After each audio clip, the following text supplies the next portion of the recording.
ஞாயிற்றுக்கிழமை நடந்த ஒரு நிகழ்வு. அத உங்ககிட்ட சொல்லலாம். நீங்களும் இந்த தப்ப வந்து செய்யாதீங்க அப்படிங்கிறதுக்காக மட்டும் தான் இது.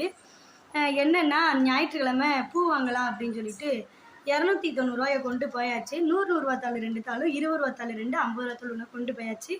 வீட்லயும் எண்ணிட்டேன். வண்டிக்குள்ள போறப்பயும் பார்த்தாச்சு. திருப்பியும் பூவும் வாங்கியாச்சு. 100 பூ வந்து ரூ. 80 சொன்னாங்க. அப்போ கிலோ வந்து ரூ. 800. சரின்னு சொல்லிட்டு ரூ.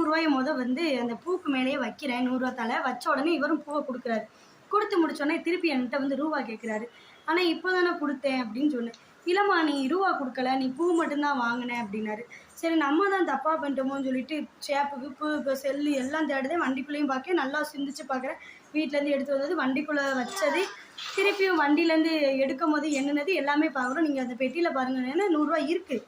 ஆனால் அவர் சொல்கிறாரு இது வேற ஒரு இன்ஸ்பெக்டர் மேடம் கொடுத்தது அப்படின்னு சொல்லிட்டாரு.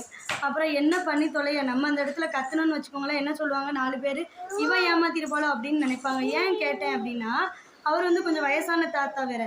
ஏன்னா அந்த காலத்தில் உள்ளவங்கெல்லாம் என்னன்னா, ஒன்று வந்து நிட்டாந்தரத்துக்கு வந்து இதுதான் கரெக்டு, இதுதான் அப்படின்னு சொல்லிக்கிட்டே இருப்பாங்க.